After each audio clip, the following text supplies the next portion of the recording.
Sabi po sa John 10:10, I came that they may have life and have it to the full. But life cannot be full without God's great blessings. Life cannot be full when great elements of life are missing, when treasures, when pearls that God would like us to get are not in our hands. What pearl could you be missing? Yan po ang ating pag-aaral ngayon, pinamagatan nating Find Your Great Pearl. Salamat po, Ama, sapagkat maaari kaming makapag-aral na yung salita ng buong laya. Salamat sa kalayaang umawit, sumayaw, tumugtog, magpuri, tumawag sa inyo. Salamat sa iyong walang sawang pagdinig sa aming mga panalangin, pagbibigay sa amin na aming mga kailangan. Patuloy niyo po kami, Panginoong, linisin sa paglapit namin sa iyo. Kung may karumihan kang nababakas sa amin, ipatawad niyo po sa amin. Cleanse us, Father, with the blood of your Son, Jesus, and make us whole, make us worthy to come into your most holy presence, not because of who we are, but because of what Christ has done for us, that he has died for us, paid for our sins, and cleansed us from all iniquities. We receive your forgiveness, O God. We receive your promises. We receive your good words. And as we quiet our hearts before you, we pray that you may speak powerfully. Nawa, Panginoon, mangusap kayo. Mga pangungusap na kailangan namin marinig, ang madinig namin. Mga pangungusap na nagpapalakas sa aming kahinaan, nagpapaliwanag sa aming kadiliman, at tumutuwid sa aming mga kalikuan, ang mga salitang nais naming matanggap. Kayo po ang maging tunay na tagapagsalita. Gamitin niyo ang inyong abang lingkod na tungtungan ng iyong paa, kasangkapan niyo lamang, Panginoon, at kayo ang maging tunay naming tagapagsalita ngayon. We hide in the name of your Son, Jesus, and in his holiness, and ask you, Lord, in behalf of your Son, descend upon us, let your Holy Spirit come to us, lead us, teach us, bless us. Even as we are assembled here, we pray for our loved ones who are not with us. May you bless them also. At nawa, Panginoon, ito pong buong kongregasyon na ito, ipagtanggol nyo sa mga masasamang tao, sa masasamang espiritu, sa lahat ng uri ng kasamaan. Kami sumisilong sa iyong kandili at patnubay, gabayan nyo po kami, manguna po kayo at nais naming itaas ang iyong pangalan. Papagliwanagin niyo po ang aming isip, nawa ang iyong salita maging pagkain ng aming kaluluwa. Dalangin namin ang lahat ng ito, may kalakip na pasalamat, sapagkat walang dudang naniniwala kami inyong dininig sa pangalan ng iyong anak na si Jesus. Amen. Sa Matthew 13:44-46 po natin, makikita yung verses na naging inspirasyon ng mga perlas natin. Matthew 13:44-66. The Lord Jesus Christ speaking. The kingdom of heaven is like a treasure hidden in a field. When a man found it, he hid it again, and then in his joy went and sold all he had and bought that field. Again, the kingdom of heaven is like a merchant looking for fine pearls. When he found one of great value, he went away and sold everything he had and bought it. Napakalinaw po na mga parallelisms ang ipinakita ng Panginoon. Ang kaharian daw po ng langit ay mistulang isang kayamanan na nakabaon sa isang bukid. At ang taong nakakita nito ay ibinenta ang lahat ng kanyang ari-arian para mabili niya ang buong bukid na yon na kinasisidla ng kayamanang pinahahalagahan niya. At isa na naman pong halimbawa, ang kaharian daw ng langit ay tulad ng isang perlas na hinahanap ng isang mangangalakal, ang pinakamahalaga at pinakaimportanting perlas. At sa haba ng kanyang karanasan, sa dami na ng perlas na nakita niya, nung matagpuan niya ang pinakamahalagang perlas na ito, ang lahat ng iba niyang maliliit at mga walang kwentang perlas, iba pang mga alahas, ay kanyang ibinenta para magkaroon siya ng sapat na halaga para bilhin yung tunay na mahalagang perlas. At yan po ay inilhan tulad sa kaharian ng Diyos. The Lord Jesus Christ was speaking and he paralleled the kingdom of God to hidden treasure, to a pearl of great value. Alam niyo po ba na ang pinakamalaking perlas sa buong mundo ay nakuha sa Pilipinas? They call it the Pearl of Allah. It's about 9 by 5.5 inches ang laki. Subukan yung gawing hikaw. Kaya anything of a good thing can be bad, no? Talagang 9 by 5.5 inches ang laki ng perlas na ito. Pero hindi ito ang perlas na pinag-uusapan dito sa ating verse. Sapagkat yung perlas na yan na nakuha sa Pilipinas at tulad ng maraming mahalagang bagay sa Pilipinas, ay inilabas na at nasa Amerika na ang perlas na ito. ay pinagkakaguluhan at napakarami na daw gulong nilikha ang mga dahil sa nag-aagawan sa perlas na ito. Buti na lang at hindi yan ang perlas na tinutukoy ng Panginoon. Sapagkat ang perlas na tinutukoy niya ay ang kanyang kaharian. And the man who looks for it and finds it, sells all he has and buys it. So napakahalaga po yung example, hindi lang yung kayamanan na nakita doon sa bukid ang binili, yung buong bukid na kinasisidlan ng kayamanan na yon. Now the kingdom of heaven, the treasure, the pearl of great value, is none other than salvation. The kingdom of God. Kaligtasan ng kaluluwa, buhay na walang hanggan. Sa Matthew 3:2, sabi ni Lord, repent, for the kingdom of heaven is near. Sabi ni John the Baptist lagi, repent, for the kingdom of heaven is near. So ang kingdom of heaven na pinag-uusapan, yung totoong langit, yung pinupuntahan ng mga ligtas, yung kaharian ng Diyos. Matthew 8:11, I say to you that many will come from the east and the west, and will take their places at the feast with Abraham, Isaac, and Jacob in the kingdom of heaven. So paano naman tayo makakaupo sa isang hapag kasama si Isaac, Jacob, Abraham, kung hindi ang tinutukoy yung darating pang kaharian ng Diyos na nakalaan sa mga nananalig sa Diyos at mga ligtas. Therefore, we're talking about salvation here. Eternal life is worth more than all earthly things that man values, seeks, collects, and hoards. Mas mahalaga ang kaligtasan ng kaluluwa sa lahat ng uri ng kayamanang hinahangad dito sa lupa. Kaya ang sabi sa Mark 8:37, what can a man give in exchange for his soul? Kuminsan kahit gaano nakahirap magpayaman ng isang tao, pag nagkasakit na, lahat ng kayamanan uubusin, guminhawa lang, gumaling lang.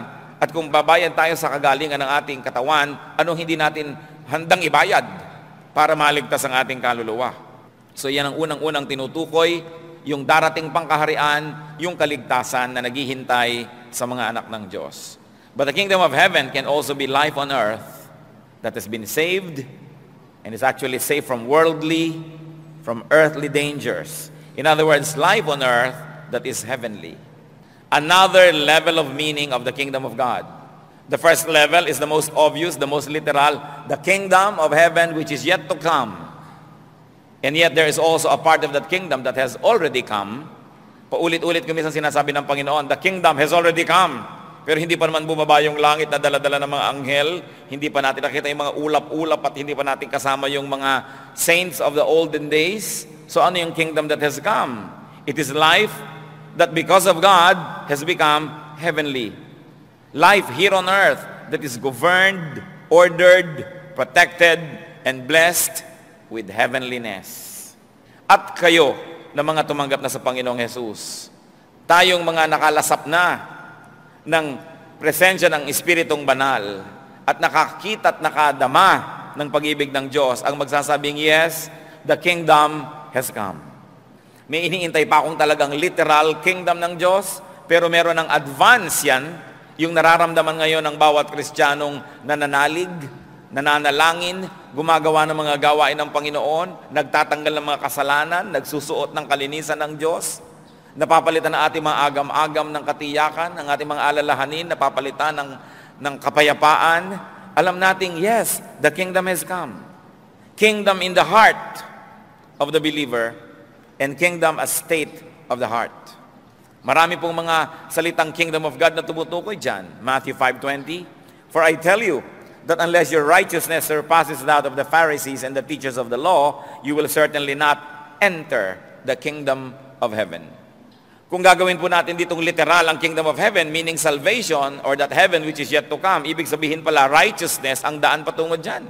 Pero alam po natin na by grace, the righteousness of Christ becomes ours. So anong sinasabing kailangan maging matuwid ka para ka pumasok sa kaharian ng langit? Kailangan ka maging matuwid para maramdaman mo ang pagiging makalangit dito sa lupa.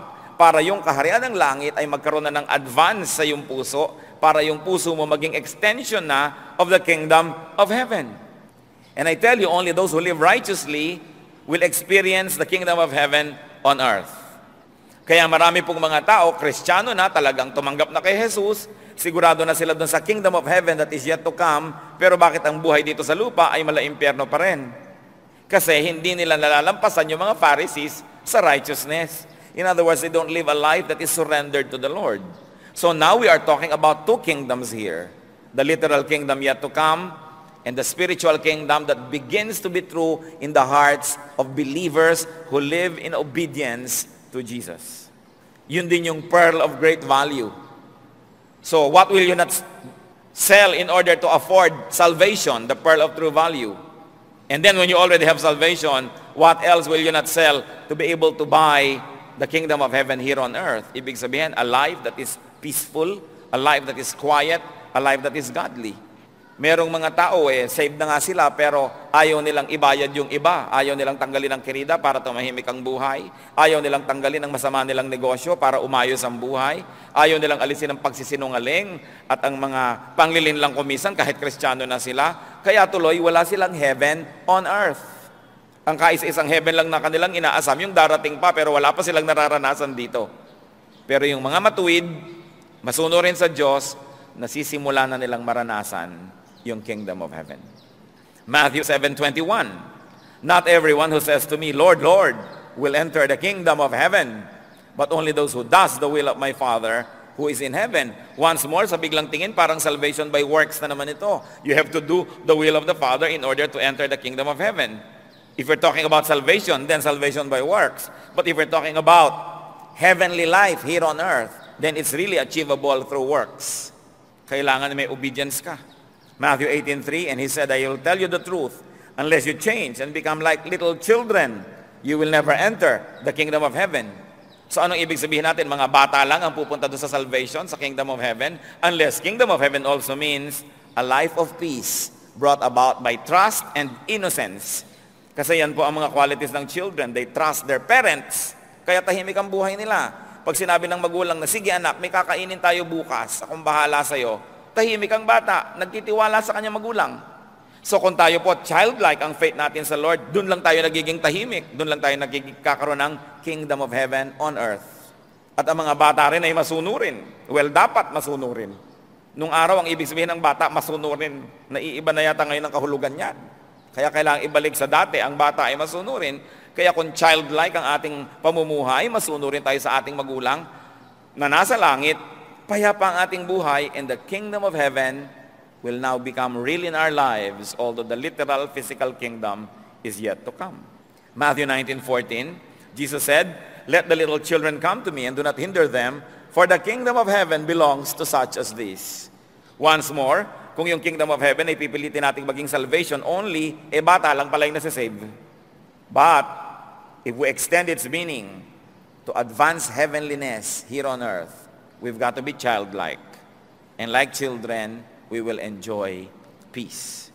Kaya sabi sa Matthew 19:23, then Jesus said to His disciples, I tell you the truth, it is hard for a rich man to enter the kingdom of heaven. So kung salvation na naman yan, parang sinabi mo, mahirap sa mayaman na masave. Bakit na-save si Nicodemus? Bakit na-save si Joseph of Arimathea? Ibig mo sabihin, ang mga kaibigan nating mayayaman, hindi masasave? Ang sinasabi lang dito, ang isang taong mayaman o masyadong mahilig magpayaman will never enjoy heavenliness here on earth. Because one, he has to work so hard to get his wealth, and two, he has to work harder to keep his wealth. Kaya mahirap sa kanya magkaroon ng peace and contentment. Lalong-lalo pa nga po sa konteksto ng panahon ng Panginoong Jesus, na halos lahat ng kayamanan comes from a great crime, that you have to deprive so many people to be rich. You have to be cunning and you have to cheat, or you have to cooperate with colonial powers, with oppressive political systems. That's how you become rich. Kaya halos ay talagang nawawala na yung kabanalan mo, yung kapayapaan mo. Kaya sabi ni Lord, it is hard for a rich man to enter the kingdom of heaven. Translate, it's hard for a rich man to enjoy peace. Remember, in the context that being rich in those times involved depriving so many other people just to be rich. So paano ka nga naman magkakaroon ng kapayapaan nun? Kingdom is not only salvation in the next life, but advanced presence of heaven in this life. Therefore, it is very much tied up with the fruit of the Spirit. That when you live a godly life, when you live an obedient life, you enjoy the fruit of the Spirit. Galatians 5:22-23. But the fruit of the Spirit is love, joy, peace, patience, kindness, goodness, faithfulness, gentleness, self-control. Hindi po ba totoo na pag meron ito sa buhay ninyo, para na rin kayong nasa langit? The kingdom of heaven is already upon you. Pagka kayo'y maibigin, meron kayong kagalakan, meron kayong pagtitiis, kabutihan, kabaitan, katapatan, pagpipigil sa sarili, kahinahunan, para na rin kayong nando na sa kalangitan, kahit naliligiran kayo ng maraming impakto. Kasi impakto sila, pero hindi kayo, so tahimik ang buhay nyo. Nagagalit sila, hindi kayo nadadama, hindi kayo nagagalit, para kayong may kalangitan sa loob ng puso. A godly, a peaceful, and a blessed life, the treasure, the pearl of great value we're talking about, is worth more than earthly things that man values, that man seeks, collects, and hoards. Kaya sabi sa Matthew 16:26, what good will it be for a man if he gains the whole world, yet forfeits his soul? Anong katuturan na makamit mo ang buong daigdig, pero ang kaluluwa mo naman ay wala sa'yo, nasira, napunta kay Satanas? What will you pay for the pearl of great value? Nakita na po natin yung pearl of great value. It is salvation. It is also meaning heavenly life here on earth because of obedience to God. What will you not pay to have that? Philippians 3:8. What is more, I consider everything a loss compared to the surpassing greatness of knowing Christ Jesus my Lord, for whose sake I have lost all things.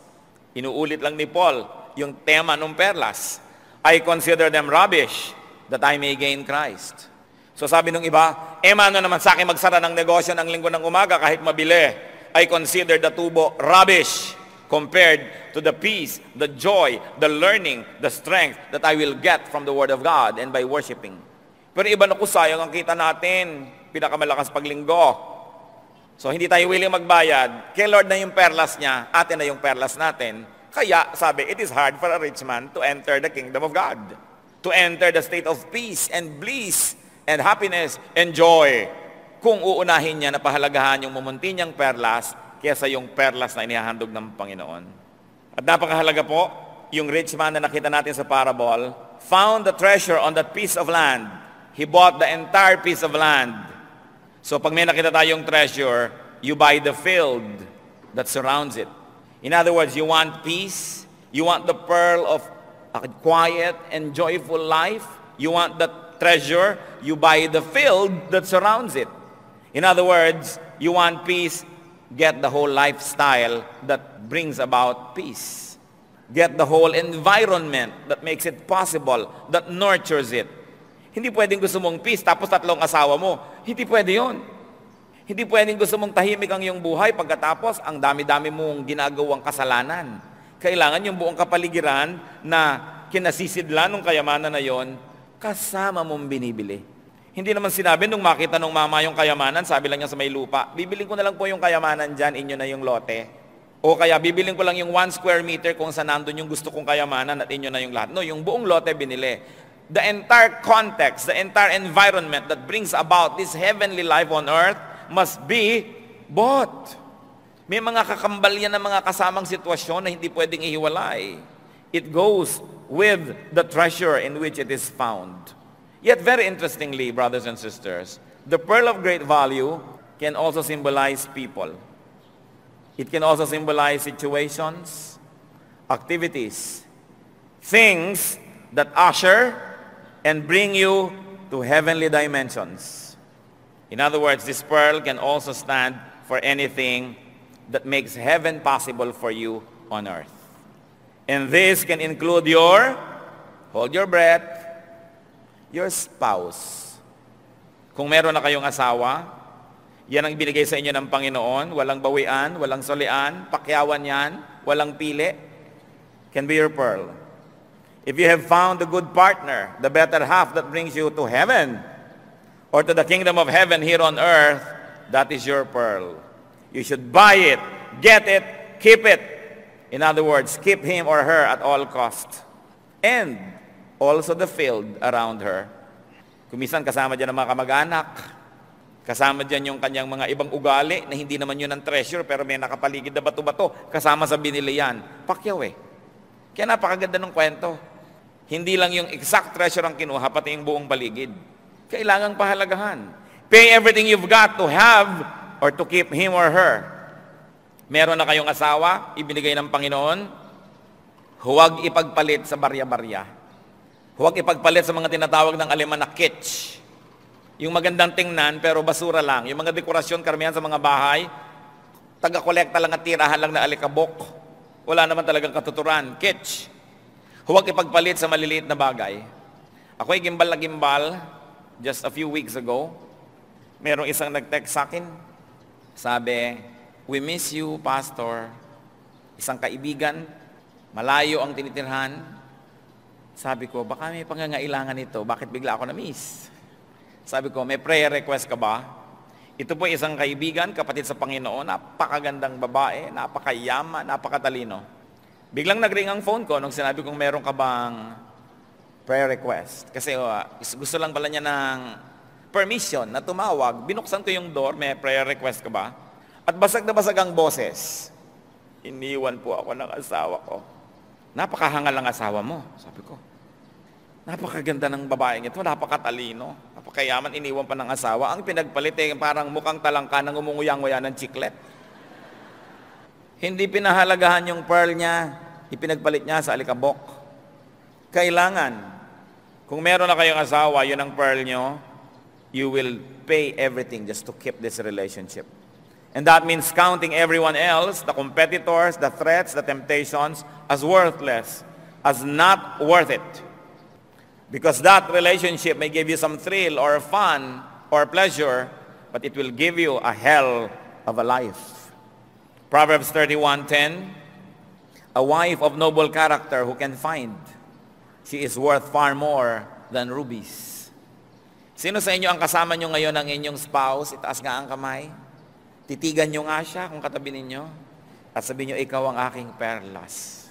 Diba? Remember, you buy the whole field, not only the treasure. Kaya sa Malakay 2:15, has not the Lord made them one? In flesh and spirit, they are His. And why one? Because He was seeking godly offspring. So guard yourself in your spirit and do not break faith with the wife of your youth. Huwag daw makikipagkasira sa iyong kabiyak, the wife of your youth. Lagi na nating napapansin, ang mga maraming husband are interested only with the youth of their wife and not with the wife of their youth. Kailangan ko yung wife of your youth, nung tumanda na kayo, mahal mo pa rin. Kahit pareho na rin kayong mukhang matanda. Biruin nyo, may pinagsamahan kayo, may pinagkatandaan kayo, mahalaga yun. This pearl can also be any really valuable person na dapat pahalagahan. But remember, whose relationship with you is not immoral or ungodly. Kasi kung immoral or ungodly, hindi yan pearl. Curse yan. Yan yung tubog sa ginto, hindi totoo. This pearl can also represent a situation or position in the Lord's economy. A state of existence that brings heaven to you or that brings you to heaven. In other words, meron din niyang kahulugan, isang uri ng pamumuhay, lifestyle, position, na naglalapit sa iyo sa Diyos, nagdadala sa iyo sa isang heavenly life. Do not lose it. Do not risk losing it for cheap thrills, for shallow pleasures, for fleeting moments of glory, and for adventure. Do not let and do not lose peace, peace of mind, contentment, anointing, and blessedness for ungodly enterprise or relations. Napakarami na pong ganyan. Tahimik na tahimik ang buhay, umiimbento ng problema. Ang ganda-ganda ng buhay, biglang magkakaroon ng pagtataksil. Mga kabataan na ang sarap-sarap ng buhay sa pag-ibig ng mga magulang nila, magda-drugs. Mga kabataan na pinag-aaral mo, ang inasikaso ay magbiglang liko at maging pregnant before marriage. Mga kabataan na pinag-aaral, absent ng absent. Mga husband or wife na ang ganda-ganda ng buhay, mangangaliwa, gagawa ng kataksilan. Bakit humahanap ng batong ipinupukpok sa ulo nila? So this pearl can also represent that, a nice, good, blessed life that you have to pay for it. If you have to pay for it with everything you've got, do so, but don't risk losing it. Don't make a bad choice, a bad arithmetic. Kaya nga po sabi sa Mark 8:36, paulit-ulit tayo, what good is it for a man to gain the whole world, yet forfeit his soul? At si Moses, alam po natin yan na siya ay pinalaki ng Egyptian princess. Siya po ay adopted into the Egyptian royal family. At alam niyo po nung araw, at yun naman talaga ang tama, adopted children have more rights than biological children because it is your choice to have them. Kuminsan yung biological children, hindi mo lang alam, sabi ng babae, ay 3 months na pala ako, hindi ko alam. Hindi niya alam na pregnant siya. But you cannot have an adopted child without your full knowledge and without you really wanting it. Kaya pagka-adopted child, talagang mas matindi ang relasyon, mas matibay kaysa sa biological children at mas maraming rights. At ganun si Moses. Pero sabi sa Hebrews 11:24-25, Moses, when he had grown up, refused to be known as the son of Pharaoh's daughter. He chose to be mistreated along with the people of God rather than to enjoy the pleasures of sin for a short time. He regarded this grace for the sake of Christ as of greater value than the treasure of Egypt because he was looking ahead to his reward. And ladies and gentlemen, read to his pearl. Hindi inalintana ni Moses na siya ay mapabilang sa mga alipin at tinalikuran niya ang kayamanan na pansamantalang ibinibigay ng Ehipto sapagkat alam niya na hindi siya pwedeng maging tunay na kasangkapan ng Diyos kung mananatili siya sa panig ng mga Egyptians. At ano ang nagpalakas ng loob sa kanyang gawin ang lahat ng ito? Tanggihan ang mga sarap sa buhay at harapin lahat ng pait at hirap, the pearl of great value that he was looking forward to. What is your pearl of great value? What are you willing to pay everything for? Make sure that it has something to do with the kingdom of heaven. Because heaven and earth will pass away, but not the word of God and not the promises of God. Itong pearl na ito can also mean your ministry. Do not exchange or risk your ministry for other preoccupations that promise worldly gain but threatened with worldly troubles also and worldly danger. Gaano karami na ang singer, Bible study leader, elder, deacon, deaconess, pastor, na ang ganda-ganda ng ministry, ang ganda-ganda ng paglilingkod sa Diyos, pero ipinagpalit sa isang kasalanan. Ipinagpalit sa isang buhay na maaaring maging marangya, materially speaking, pero masyadong dalita at masyadong dahop kung ang pag-uusapan ay espiritualidad. Gaano karami na nalingkod ng Diyos ang nawala sa paglilingkod dahil ipinagpalit yung pearl of great value sa pearls of no value at all. Hebrews 3:1, therefore, holy brothers who share in the heavenly calling, fix your thoughts on Jesus. Pag sinabi po natin mga kapatid, fix your thoughts on Jesus, it means so much. Naniniwala po ang inyong lingkod na walang panghihina na hindi lalakas, walang pagdududa na hindi matutugunan kung tayo'y tititig lang kay Jesus. Kuminsan humihina ang ating pananampalataya dahil kapwa-taon tinititigan natin. Kuminsan tinititigan natin problema, yung hangin, yung bagyo tulad ni Peter, naglalakad na sa tubig, tinignan pa yung hangin at yung mga alon, lumubog tuloy. Pero ano bang panghihina natin? Titigan lang natin si Kristo. Ang pinasan niyang krus, ang tinanggap niyang mga hampas, ang mga sakit at sugat na tinamo niya sa kanyang katawan, ang mga pakong bumaon sa kanyang buto, laman at balat. Makita lang natin yon. Paano ka panghihinaan ng pananampalataya kung alam na alam mo kung gaano kami namahal ng Panginoong Jesus? Kaya sabi, siya ang titigan. Siya ang pearl of great value.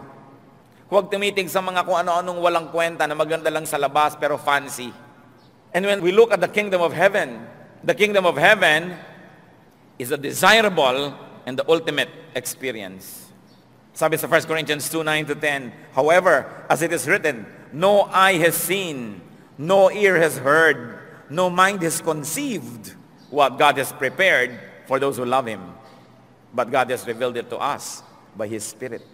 Kahit napakarami ng nakita ng tao, nagawa ng tao, naisip ng tao, na imbento ng tao, wala pang lubos na nakaunawa kung anong inihanda ng Diyos ng mga pagpapala para sa kanyang mga anak.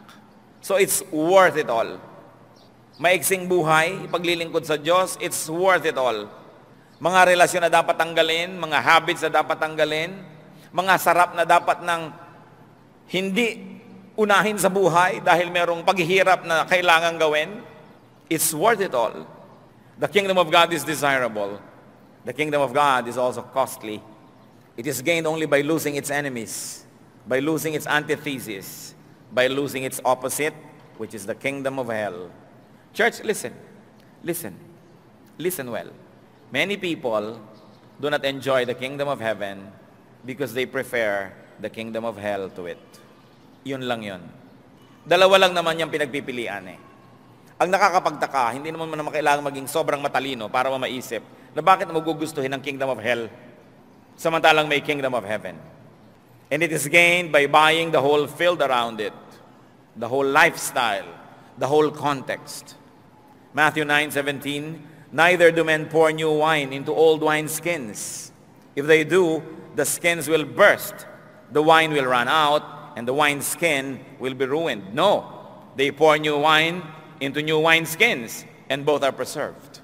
Hindi daw naglalagay ng bagong alak sa lumang sisidlan. Yung lumang sisidlan po kasi mga balat ng hayop na tinahitahin nila yung mga dulot gilid para makapag-imbak sila ng liquid.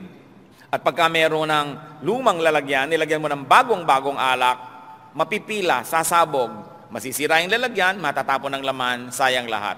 Sabi niya, kung meron kang bagong alak, kailangan mo ng bagong sisidlan. Mga kapatid, kung meron tayong new life, kung meron tayong new spirit, kung meron tayong born again experience, it is new. You need a new container for it. You need a new lifestyle for your new spirit. Hindi pwedeng na born again ka na, kumilala ka na sa Panginoon, meron ka ng bagong buhay, tapos old lifestyle. Hindi yan compatible. Sabi, pare-pareho lang masisira. Yung sisidlan at yung inilalagay, sayang pareho. A new life. Those who found a new pearl will have a new life, a new lifestyle, new values, mga bagong pagpapahalaga, mga bagong pinahahalagahan at tinatalikuran ang lahat ng may kinalaman sa dating buhay. Kailangang mamili. Matthew 6:24, no one can serve two masters. Either he will hate the one and love the other, or he will be devoted to the one and despise the other. You cannot serve God and money. Kailangan ka namimili. Hindi pwedeng ipinagpapalit ang Diyos sa pera. Hindi pwedeng ipinagpapalit yung calling ng Diyos sa mas maraming pera. Hindi pwedeng ipinagpapalit ang ministry sa tawag ng pera. Sabi, mahirap yan. Kailangan pumili ka. Pinakamahirap po sa buhay yung nagdadalawang loob. Kailangan isa lang, buo ang loob, hindi hati. Kung tinanggap na natin ang Panginoong Jesus, magpasya na tayo na magpakabuo. Mahirap yung hati. A one-half Christian is a one-whole nonsense. It is not possible. Either you're one-whole Christian or you're not in the Lord. So kailangan maging matigas tayo, maging manindigan. Kailangan ng bagong wineskin for your new spirit. Hindi yan compatible with your old lifestyle. There has got to be changes. Philippians 3:8, what is more, I consider everything a loss compared to the surpassing greatness of knowing Christ Jesus my Lord, for whose sake I have lost all things. I consider them rubbish, that I may gain Christ. Inuulit natin, naglalo nating maintindihan. Sabi, lahat ng hinihingi ni Kristong mawala sa buhay ko, di ko panghihinayangan, ituturing kong basura na dapat lang itapon. Lilinawin ko sa isip ko kung anong mahalaga, the pearl of great value. The kingdom of heaven is precious. So do not exchange it for scrap. Do not risk losing it. Matthew 16:26, what good will it be for a man if he gains the whole world, yet forfeits his soul? So this kingdom of heaven, in all its meaning, is available to you. Salvation is available to you. Sabi sa Acts 16:31, believe in the Lord Jesus and you will be saved, you and your household. So this is the kingdom of God that we want, salvation. It is available. Kung hindi pa kayo sigurado sa inyong buhay, manalangin, kilalanin si Kristo, sabihin niyo, naniniwala po ako sa inyo, tinatanggap ko kayong Panginoon ng aking buhay, patawarin niyo ako sa aking mga kasalanan, linisin ako at maghari kayo sa aking buhay, and you will be saved. And yet there's another kingdom, heaven on earth. It is also available to us. Heaven on earth, transcendent life. Yung buhay na nalalampasan ang mga balakid ng mundo. Nakakatawid ng mga dingding, lumilipat-lipat ng mga building nang hindi dumadaan sa pinto. Transcending what physical barriers will not permit you to do. It is possible for us. Hindi yung literal, ha? Baka naman tumawid kayo sa mga pader, mangod-good kayo, sisihin nyo ko. Ibig sabihin yung mga dating hindi natin kayang gawin na kabanalan, nagagawa yan. Yung dati nating hindi matalikuran kasalanan, natatalikuran yan because of the power that the children of God receive. John 1:12. Yet to all who received Him, meaning the Lord Jesus, to those who believed in His name, He gave the right to become, what? Children of God. Alam niyo ba ibig sabihin ng children of God? Tagapagmana ng lahat ng ari-arian, tagapagmana ng lahat ng kayamanan ng Diyos. So, meron tayong kalakasan, meron tayong paninindigan. Kaya yan. Yung mga natatalo, nagpapatalo lang. Pero kung tayo magpapasya na manalo, sa tukso, sa hirap, magagawa. The kingdom of heaven is sufficient for all. Kamakailan lamang, meron isang mga commercial na lumabas na gino-glorify ang mga material things. Sabi, style, do you have it? Ganun ba ang ating mga iniisip lagi? Style, do you have it? Ang dapat natin itinatanong, heaven, do you have it? The kingdom of God, do you have it? This is what matters. When life ends, you will go to only two choices. The kingdom of Satan or the kingdom of God. And even in the kingdom of Satan, he will not be king anymore. Siya nga ang number 1 na parurusahan doon. Dito rin sa lupa, choice mo, anong life mo? Parang impyerno o malalangit? It's a matter of choice. So pray for the kingdom of heaven. Pray for your spouse, your pearl also, your godly lifestyle, your ministry. Pay for these things with all you've got because they are pearls of great value. So are you still running after minor treasures? Are you still playing the little league? Are you still running after low-value pearls? Make sense of your life.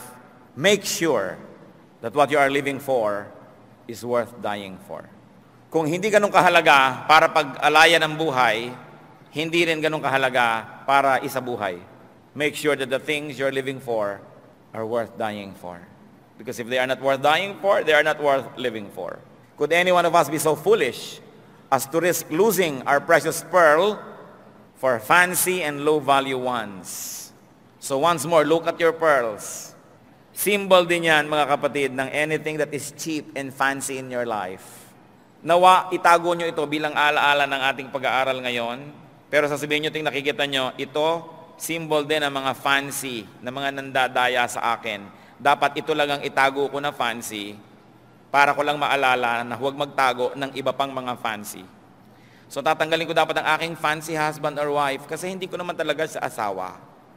Hindi siya real. Tatanggalin ko aking mga fancy bisyo, fancy pleasures. Hindi siya totoo. Isa siyang kasinungalingan sapagkat nalaki ng bayad. Aalisin ko lahat ang mga hindi totoo sa aking buhay. You know why? Because Jesus is truth and only the truth sets free.